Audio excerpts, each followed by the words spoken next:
J'interviens en tant que porte-parole national du parti de gauche. Bon, je vais essayer aussi de ne pas trop répéter. Je vais dire qu'effectivement, sur la transparence du débat et sur le débat démocratique, bon, ce qu'il faut savoir, c'est que c'est tout à fait réel. C'est-à-dire que même les parlementaires ne sont pas saisis de la décision de construction des EPR, ce qui est quand même invraisemblable, au nom d'un débat général sur l'énergie, mais qui à aucun moment pose concrètement et amène au vote précis sur EPR ou pas EPR. Ça, c'est un premier point. Bon, sur le débat qui est aujourd'hui lancé sur le débat public, bon, ça devient une caricature, donc ça pose un vrai problème sur l'utilité de ces débats publics, puisque c'est de pire en pire, en plus ils sont lancés de plus en plus tard. Donc on a l'impression à la fois le Parlement est bafoué, puisqu'il ne sert plus de moins en moins à quelque chose, c'est le moins qu'on puisse dire, mais aussi maintenant le débat public. Donc on est vraiment quand même dans une société où j'avais la même réaction que Didier, c'est cause toujours. En précisant, mon cause toujours, tu m'intéresses. Bon, c'est à peu près le sens aujourd'hui de la conception démocratique de Sarkozy. Ce qu'il faut voir aussi par rapport au nucléaire, c'est que non seulement Sarkozy se change en VRP du nucléaire, parce qu'il essaie de le vendre un peu partout. Alors bon, il a réussi à en vendre 2 à la Finlande et à la Chine. Bon, c'est un peu plus que le Rafale, mais enfin c'est quand même pas une grande réussite. Mais ce qu'il faut savoir, c'est que outre le Sarkozy et le gouvernement, les parlementaires sont aussi changés en VRP du nucléaire, puisqu'il est demandé au groupe d'amitié de l'Assemblée nationale d'aller vendre le nucléaire à chaque déplacement des groupes d'amitié dans les pays, dans les différents pays.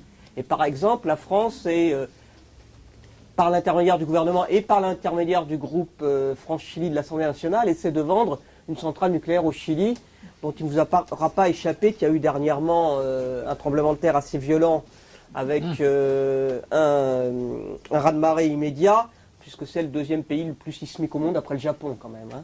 Ça n'arrête pas la France, et c'est malheureusement porté d'ailleurs par Monsieur Bataille, grand défenseur du nucléaire. Et de ce point de vue, ce qu'il faut voir aussi, c'est qu'aujourd'hui, il y a un peu un changement de pied, si on peut dire, du gouvernement et du lobby nucléaire pour essayer de vendre le nucléaire. C'est à la fois, effectivement, une désinformation sur le déficit énergétique, au nom des pics qui ont lieu notamment cet hiver, parce qu'on a eu un hiver particulièrement froid, ce n'était pas arrivé depuis 20 ans, donc bon, au nom du déficit de production électrique et au nom du défi du changement climatique.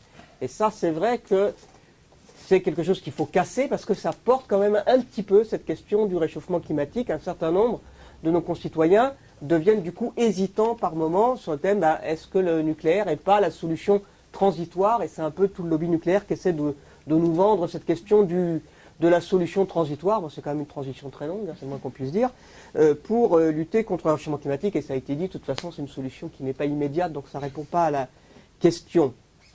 Moi ce que je voudrais dire aussi, c'est que, bon, tout à fait d'accord sur le nucléaire, inutile, dangereux et coûteux, dangereux, je dirais même en plus 2 fois plus dangereux de nos jours, puisqu'il y a quand même une volonté de privatisation, puisque le gouvernement veut absolument que Suez interviennent dans le nucléaire et notamment à l'export, hein. C'est-à-dire que ce soit Suez qui aille vendre les centrales nucléaires à l'exportation. Il n'y a pas de raison qu'il n'y ait pas les mêmes normes de sécurité qui sont déjà quand même de plus en plus fragilisées en France qu'à l'étranger, là où si malheureusement la France arrivait à vendre d'autres centrales encore, en plus des 2 qu'elle a vendues, qu'il n'y ait pas les mêmes normes de sécurité que celles qui sont même insuffisantes, qui existent en France. Donc je crois qu'il y a aussi ça à dénoncer, c'est-à-dire la tendance à la privatisation qui va encore aggraver le déficit de sécurité. Et dernier point, moi, ce que je voudrais dire, c'est que bon, entre les 2 EPR, ça fait entre 8 et 12 milliards, en gros, selon si on prend la fourchette basse ou la fourchette haute. Bon, quand on voit le débat qu'il y a eu autour de la taxe carbone, moi je trouve que les 12 milliards, ça suffirait à effectivement aider nos concitoyens à isoler leur logement, à changer leur mode de chauffage. Et déjà, ce serait une superbe lutte contre le réchauffement climatique et du coup une lutte aussi d'ailleurs contre l'augmentation de la consommation énergétique. Et donc on n'aurait pas besoin des EPR d'ailleurs. Du coup, c'est-à-dire à la fois on économiserait la construction des EPR et en plus on n'aurait pas besoin d'augmenter la production. Donc pour finir, c'est effectivement tout le débat, c'est-à-dire que la solution c'est la sobriété énergétique, c'est pas au contraire pousser à la consommation, mais ça suppose, je suis assez d'accord avec ce que tu as dit, ça suppose effectivement une conception globale de l'énergie en France, du bouquet énergétique, du développement des différentes sources énergétiques nécessaires. Bon, c'est pour ça d'ailleurs que le parti de gauche avance cette proposition de planification, parce que c'est la seule solution que d'avoir une planification écologique et démocratique. Bon, à l'échelle de la France, il sera même utile plus largement de manière à développer de manière équilibrée et en utilisant toutes les possibilités, tout en construisant la sobriété énergétique, de développer les réponses nécessaires, mais dans un modèle de production, d'échange et de consommation qui ne soit pas basé sur le toujours plus de consommation, toujours plus d'échange.